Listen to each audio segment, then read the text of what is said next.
On entend parler de confiance en soi un petit peu partout, tout le temps. On en vante ses mérites et moi-même, j'en parle très régulièrement dans mes vidéos. Mais il est temps que je vous révèle la vérité, le secret concernant la confiance en soi. La confiance en soi est un mythe. Je vais détailler tout ça, mais avant tout, si tu ne me connais pas, moi c'est Tiffany et mon but c'est de t'aider à devenir le personnage principal de ta vie. Au fil du temps, de mes expériences, de ce que j'ai pu lire, entendre, etc. et en tout analysé, je me suis rendu compte que personne n'a confiance en lui à 100%. On ne fait que prétendre avoir confiance en soi, on ne fait que jouer un rôle qui mime les actions de quelqu'un qui a confiance en lui. Et pour que ce soit bien clair, pour que tout le monde comprenne quelle est ma réflexion, je vais ponctuer mon discours de plusieurs exemples. J'aimerais commencer par une question simple, mais une question qui donne quand même matière à réflexion. D'après vous, est-ce que quelqu'un qui est courageux, c'est quelqu'un qui a confiance en lui? Parce que en principe, quelqu'un qui a confiance en lui, il n'a pas trop de doutes sur ce qu'il est en train de faire, il y va parce que justement, il est sûr de lui. Du coup, c'est pas vraiment du courage. Puisque le courage, justement, c'est de faire quelque chose alors que tu doutes, alors que tu n'es pas sûr. Pourtant, quelqu'un de courageux, quelqu'un qui va, qui ne se laisse pas abattre, etc., on va lui attribuer cette qualité de quelqu'un qui a confiance en lui. Techniquement, cet exemple seul résume assez bien la réflexion que j'ai, mais je ne vais pas simplement vous laisser méditer là-dessus, je vais évidemment détailler mon propos. Et je pense que c'est important de s'arrêter sur cette question et de se demander, ok, en fait, c'est vrai que si j'agis différemment de ma pensée, que simplement je fais les choses même si j'ai des doutes, je vais déjà renvoyer l'image de quelqu'un qui est sûr de lui, mais en plus de ça, le fait de le faire, ça va te prouver à toi-même que tu es capable. Parce que c'est ça la confiance en soi. C'est se prouver à soi-même qu'on est capable. C'est d'être tellement sûr parce que tu as toutes les preuves qui sont à ta disposition pour te dire qu'en fait, tu es capable. On met quand même les gens dans des cases. Il y a la case des gens qui ont confiance en eux et la case des gens qui n'ont pas confiance en eux. Alors qu'en réalité, on a tous confiance en nous sur au moins une chose. Même si t'as pas confiance en toi, enfin t'es dans la case des gens qui n'ont pas confiance en eux, tu sais lasser tes chaussures. Là-dessus, tu sais que tu es capable de le faire. Donc tu as confiance en toi sur ce domaine très précis. Et c'est pareil pour un petit peu tout. Parce que, comme je le disais, personne n'a confiance en lui à 100%. On a confiance en nous sur des domaines qui sont précis. Il y a des gens qui ont tout à fait confiance en eux pour draguer, pour plaire, parce que ils ont multiplié les expériences et ils se sont rendus compte qu'il y avait quand même régulièrement un retour positif. Du coup, là-dessus, ils savent que ça y est, ça c'est bon, je sais que je plais. Maintenant, il y a d'autres sujets sur lesquels peut-être cette personne n'a pas confiance en elle.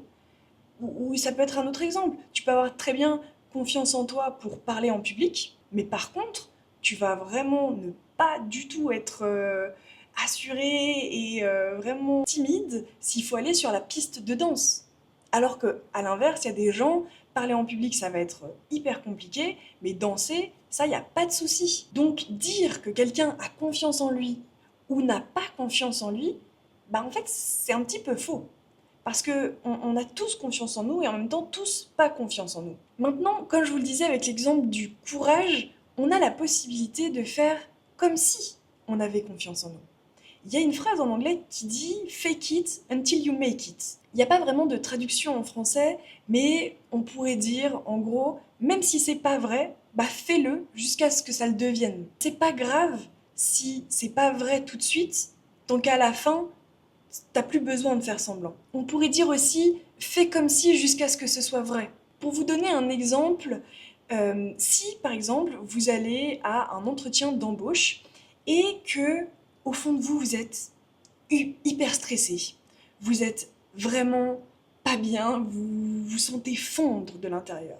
Mais face au recruteur, vous vous tenez bien droit, les épaules en arrière, vous répondez avec précision, vous ne faites pas des longues phrases qui sont incompréhensibles, vous bégayez pas, etc., etc. Le recruteur va se dire que vous êtes une personne qui est plein d'assurance, qui sait ce qu'il dit, qui sait ce qu'il veut, etc., etc. Et même si au fond, c'est pas le cas, comme la personne va juger sur ce qu'elle voit, sur ce qu'elle ressent, parce que forcément on juge sur les apparences, eh bien, elle n'y verra que du feu. Elle va pas savoir qu'au fond de vous, vous êtes vraiment en panique. Et ça peut enclencher un concept psychologique qui s'appelle l'effet Pygmalion. Je vous remettrai l'étude en description. Et si jamais j'ai fait une vidéo à ce sujet, que vous pourrez aller voir, qui est par ici, je pense. Et donc, l'effet Pygmalion, qu'est-ce que c'est en bref? Les croyances des autres envers nous causent leurs actions, ce qui renforce nos croyances sur nous-mêmes et qui influence nos actions envers les autres. Elles ont alors un effet sur les croyances des autres envers nous, et ainsi de suite. Et tout ça, ça a été découvert par le psychologue Robert Rosenthal. Donc, si vous envoyez l'image de quelqu'un qui est plein d'assurance, qui a confiance en lui, la personne va penser ça. Elle va vous renvoyer l'image, elle va peut-être même vous le dire, vous dire « Oh là, mais vous êtes quelqu'un qui a confiance en lui, etc. etc. » Donc vous, ça va vous dire « Ah en fait, j'ai confiance en moi. » Et donc, vous allez agir comme tel, etc., etc. Alors évidemment, comme ça marche pour le positif, ça marche aussi pour le négatif, qui est là l'effet golem. Et autant vous dire que vous préférez l'effet Pygmalion à l'effet golem. Donc, qu'est-ce qu'il faut? Il faut que le premier maillon de la chaîne, ce soit vous qui le déterminez. Ne laisse pas les autres définir ce que tu veux être. Il faut vraiment que tu le choisisses. Maintenant, pour savoir qui tu veux être, il y a plein de façons différentes. Personnellement, j'ai préféré la version papier-crayon et je me suis posée en me demandant, ok, qui je veux être? Pourquoi je veux être ça? Qu'est-ce que j'ai envie de renvoyer? Qu'est-ce que j'ai envie de faire dans ma vie? Où est-ce que je veux être dans 5 ans, 10 ans, etc. Enfin, toutes ces questions, d'ailleurs, je les ai consignées dans un Notion et je les ai mis à disposition, donc si jamais ça vous intéresse, n'hésitez pas, c'est en description et j'espère sincèrement que ça pourra servir au plus grand nombre parce que c'est vrai que pour certaines personnes, c'est inné. Ils savent un petit peu où est-ce qu'ils veulent aller tout de suite. On a l'impression qu'ils sont nés comme ça, ils savent exactement ce qu'ils veulent faire. Et pour d'autres, il faut faire ce travail de se poser et de réfléchir à ça en profondeur. Donc, je vous invite à le faire, ça prend pas longtemps et ça peut vraiment vous aider dans la vie à ne pas laisser les autres choisir pour vous, puisque vous l'aurez fait vous-même. Maintenant, une autre chose qui permet de renvoyer l'image de quelqu'un qui a confiance en lui et qui vous fait automatiquement gagner confiance en vous, c'est votre posture. C'est hyper important. Je pense que vous avez déjà vu sur des photos, si vous êtes un petit peu le dos courbé, les épaules baissées et que vous regardez pas tout à fait les gens dans les yeux, ou enfin l'objectif en l'occurrence dans les yeux, comme ça, vous renvoyez une image de quelqu'un de pas forcément très confiant, qui n'a pas beaucoup d'assurance. Alors que les gens qui sont vraiment le dos droit, qui regardent bien l'objectif, avec vraiment cette posture qui est stable, où on voit qu'il y a un équilibre dans cette posture, forcément, vous ne renvoyez pas la même chose.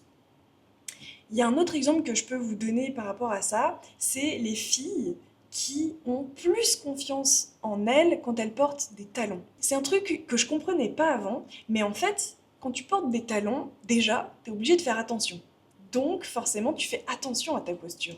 Et en plus de ça, ça donne cette silhouette élancée, plus élégante, plus fine.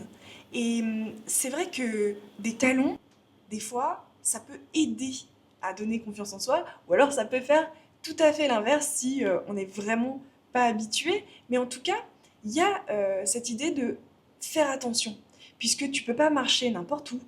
Tu dois vraiment contrôler chacun de tes pas, puisque tu n'es plus aussi stable que ce que tu l'es quand tu es à plat. Donc, c'est pas forcément un conseil pour vous pousser à porter des talons, hein. Si vous n'êtes pas à l'aise, ne le faites pas.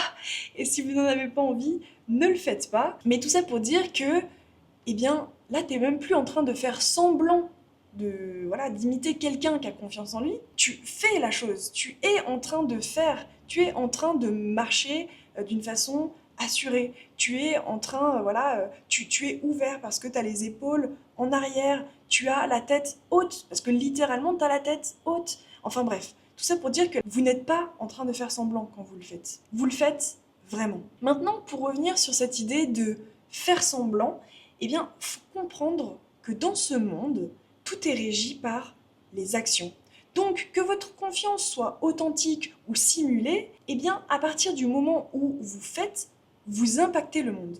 L'impact, qu'il soit authentique ou simulé, est le même. Par exemple, si demain vous allez acheter une voiture et que vous tombez sur un vendeur qui est plein d'assurance, qui répond à vos questions de manière convaincante, qu'il est sûr de lui, et bien forcément, vous allez avoir un petit peu plus confiance et il y a plus de chances que vous achetiez.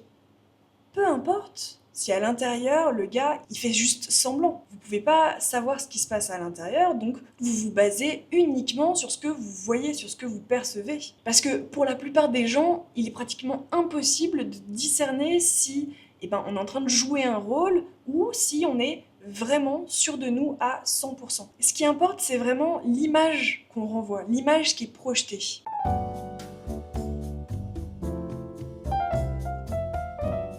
Pour continuer sur l'exemple du vendeur, plus il va faire de ventes, plus il va accumuler de preuves et donc plus il va activer son potentiel personnel et il va gagner confiance en lui sur ce domaine particulièrement qu'est la vente. Il peut aussi gagner, évidemment, la vente découle de plein d'autres choses, mais en tout cas, il sera sûr de lui sur ce domaine précis. Je pense que vous comprenez l'idée qui est que forcément, plus tu vas faire quelque chose et plus tu vas avoir des retours qui sont positifs, plus tu vas gagner confiance en toi.